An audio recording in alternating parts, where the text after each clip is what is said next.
Terima kasih kepada Bapak Cahyo Pramono ya, Pak Yasir, Pak Asmoni ya. Mereka juga lah yang banyak membantu mulai dari S1 sampai S2. Jadi S2-nya itu tidak ada lagi biaya di situ, berputus asa lah. Sehingga waktu itu saya itu memang sakit itu ada 1 bulan itu ya, karena sampai sempat juga waktu itu karena memang tidak kita punya makanan, kita pun puasa sering di situ. Jadi kita kurus betul di situ waktu itu. Di situ pun terkadang bukaan tidak ada gitu kan. Jadi terakhirnya sakitlah. Profesor Yasin ini dulunya rektor UIN Sumatera Utara. Jadi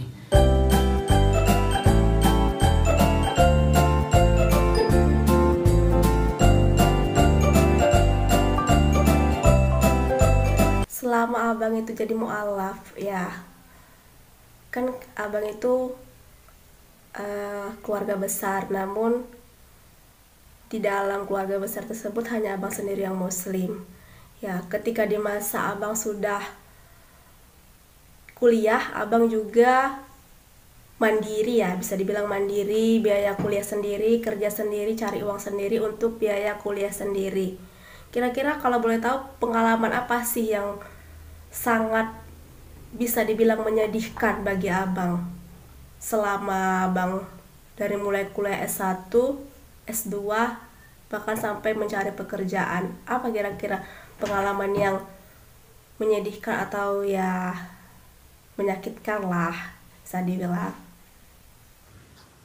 kalau ditanya pengalaman yang menyedihkan, setelah S1 itu kita tamat S1 kan ada masih uang terkumpul di tabungan kita gitu kan. Jadi karena uang terkumpul ini kita masukkan lamaran, tidak ada juga yang menerima lamaran. Terakhirnya kita melanjutlah ke S2 daripada nanti masukkan lamaran terus kan nggak enak. Jadi kita lanjutlah ke S2. Di S2 inilah kita lanjut ke S2. Tahu-taunya ada kebijakan dari rektorat. Waktu itu sudah berganti rektornya, jadi yang di masjid itu tidak lagi menerima honor gitu. Jadi penghasilan dari masjid itu nggak ada lagi gitu. Jadi sehingga berkurang penghasilan kita satu, sementara kewajiban kita terus bertambah untuk membayar uang kuliah, membayar buku-buku gitulah untuk S2-nya kan. Jadi sehingga dari masjid tidak ada lagi pendapatan. Pun dari bank kita yang kita bekerja di situ di BPRS itu, tiba-tiba dipecat kita dari situ gitu. Jadi sama sekali dari PSG-nya tidak dapat lagi, dari banknya tidak ada lagi ya. Sehingga kita waktu itu dari mana lah uang, sementara S2-nya itu masih semester 2 gitu, mau masuk semester terakhir lah, mau penyelesaian. Jadi terakhirnya pikir-pikir ke mana lah ini gitu ya. Jadi waktu itu kawan sharing tidak begitu, nggak ada bersharing sama kawan, hanya saja kawan yang di masjid itulah yang tahu keadaan kita begitu.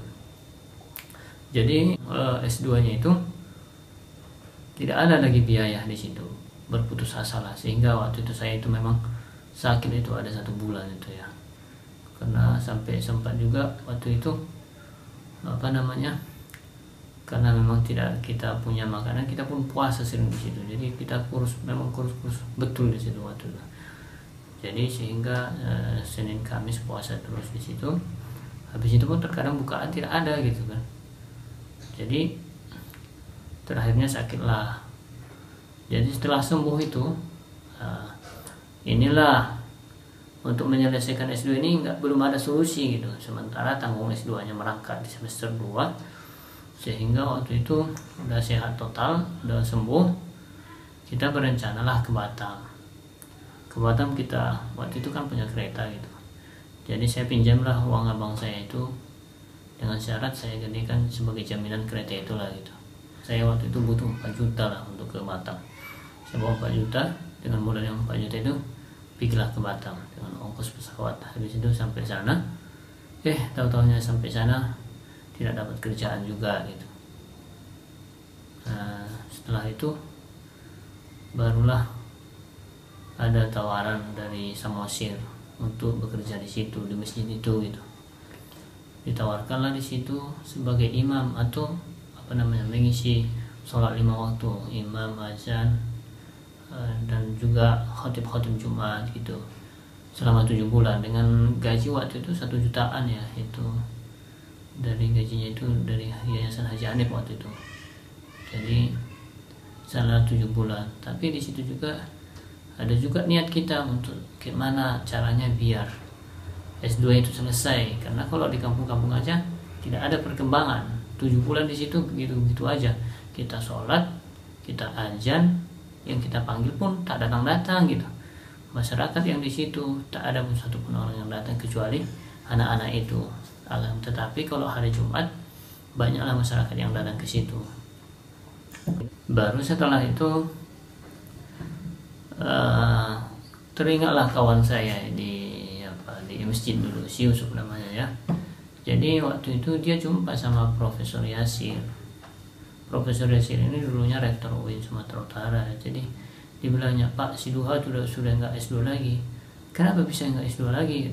Kata Pak Yasir, tidak ada lagi biayanya Pak, dia udah pulang kampung, begitulah katanya. Sehingga pada waktu itu dikasihkanlah nomor saya sama Pak Yasir. Tiba-tiba berkat doa juga, waktu itu memang udah galau hatinya di Samosir itu, sehingga telepon Pak Yasir lah. Telepon, halo Pak, saya angkat. Nah gimana S2 nya Duha? Udah gimana, di mana sekarang? Di kampung Pak. Gimana S2 nya lanjut? Udah nggak ada biaya Pak, masih merangkak itu sampai semester 2 semester lagi kayaknya itu Pak. Oh ya, nanti kita carikan solusinya ya katanya, bersabarlah dulu katanya. Sehingga komunikasi lah antara Pak Yasir sama Pak Asmuni. Jadi dari Pak Yasir ini berkomunikasi dengan Pak Asmuni, kemudian Pak Asmuni inilah yang mendapat yang bisa mencarikan donatur gitu. Sehingga jumpalah Pak Cahyo Pramono waktu itu. Jadi dikasihkannya lah komunikasi langsung saya sama Pak Cahyo gitu. Sehingga jumpalah dengan beliau. Dikasihkan kita waktu itu tempat di mana kita tinggal di Krakatau ya, di Medan Krakatau. Jadi dari situlah kita pun mulailah untuk menyelesaikan S2 tadi yang tertunggak itu. Jadi kita memang membutuhkan orang lain untuk meraih cita-cita itu tadi ya. Jadi abang di bank itu sebenarnya bekerja sebagai apa dan di masjid sebagai apa? Oke, baik, pertanyaan yang mengingatkan masa lalu ini. Jadi waktu di masjid itu pekerjaan dan tanggung jawab itu ya, yang pertama itu menjaga waktu ya, menjaga waktu. Sebenarnya kita banyak di situ, ada beberapa orang, 3 orang ada menjaga waktu. Pokoknya kita sama-sama pengertian yang sebenarnya di masjid itu, walaupun sebenarnya kita lebih banyak di situ menjaga waktunya gitu. Tapi kita disuruh menjaga waktu lah yang terutama. Lalu kemudian kebersihan daripada masjid itu, baik kamar mandinya, lantai 1-nya, lantai 2-nya. Jadi pada saat itu kita memang karena 3 orang di situ dibagi tanggung jawabnya. Ada yang di lantai 1, ada yang di kamar mandi, ada yang di lantai 2. Gitulah roker setiap minggunya gitu. Jadi ada tanggung jawab, begitu juga untuk menjaga waktu itu. Terkadang ada kalau nggak ada menjaga waktu sholat asar, telepon yang lain berkabar, aku nggak bisa di sini gitu. Jadi sehingga ada tetap di masjid itu gitu. Itulah tanggung jawabnya. Lalu kemudian kalau di bank ini sebenarnya waktu itu ada terjadi di UIN pencurian di biro ya. Jadi di biro itu kehilangan komputer gitu, sehingga keuangan orang itu berantakan lah, mungkin perangkas komputer itu hilang di situ gitu, sehingga pihak bank BPRS takut mereka akan ada kehilangan di bank orang itu gitu. Jadi sehingga mereka butuh seorang untuk menjaga bank itu, jaga malam. Jadi kita itu dari jam 8 udah menjaga gitu. Setelah sholat isya kita masuk ke bank itu, di sebelah kita menjaga bank itu. Bukan berarti kita langsung menjaga di situ terus menerus, tapi tidur istirahat sebagaimana biasanya gitu. Tapi kita memang harus di situ terus. Oh berarti abang itu menjaga malam bank itu sampai dari mulai habis sisa sampai subuh. Iya, Subuh. sampai Itulah subuh. itulah tugas abang. Dengan gaji berapa waktu itu? Waktu itu 500.000 ya gajinya, di masjid pun 500.000. Nah tapi berkah gitu ya, berkah karena memang capek-capek kita udah habis sholat isya kita langsung ke situ. Sampai di situ ya kita baca-baca lah dulu di situ, kisah-kisah, belajar Quran, baca Quran di sini gitulah terus menerus sampai berlalunya satunya gitu. Ya, jadi berarti dari mulai kuliah S1 itu abang itu murni dari abang bekerja sebagai jaga malam di bank dan membersih-bersihkan masjid di Masjid Winsu ya. Iya, begitulah S1. Tetapi ketika di S2 ternyata tabungan selama bekerja itu tidak mencukupi atau tidak mendukung untuk membiayai kuliah semasa S2 sehingga ya terpaksa terkendala ya sehingga kuliahnya macet gitu ya. Iya, Itu betul. kesimpulannya ya. Ya, betul. Macet waktu itu. Lalu adalah solusi dari orang lain. Di samping kita berusaha dan berdoa ya, adalah solusi dari orang lain gitu. Kita udah sebenarnya selama 7 bulan di Samosir itu bukan gagal, betul itu. Dengan keadaan yang seperti terus menerus mengisi sholat 5 waktu itu, kita ke masjid, kita azan, kita imam, kita khotib juga gitu. Dengan seperti itu keadaannya terus menerus selama 7 bulan. Tapi di awal itu pun semenjak di situ kita udah berdoa terus menerus, ya Allah selesaikanlah S2 ini ya Allah, jangan tanggung-tanggung gitu ya. Ya, sebenarnya ada juga niat mau S3 cuman belum ada biaya juga.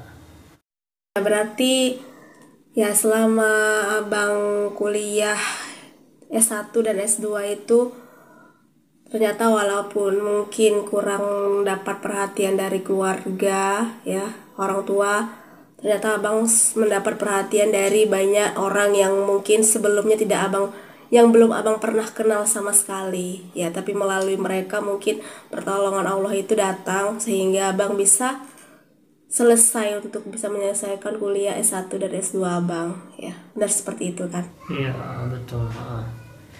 Memang pertolongan Allah itu sangat dekat ya. Kita juga nggak menyangka akan berjumpa dengan orang-orang yang memang dermawan begitu ya. Karena cukup belum pernah kita jumpa sebelumnya yang seperti itu begitu ya. Jadi S2 itu kita upayakan memang secara mandiri, cuman ya artinya kita memang tidak mampu berdiri sendiri waktu S2 itu, sehingga butuh juga orang-orang itu, sehingga orang-orang juga membantu kita ya. Terima kasih kepada Bapak Cahyo Pramono ya, Pak Yasir, Pak Asmoni ya. Mereka juga lah yang banyak membantu mulai dari S1 sampai S2.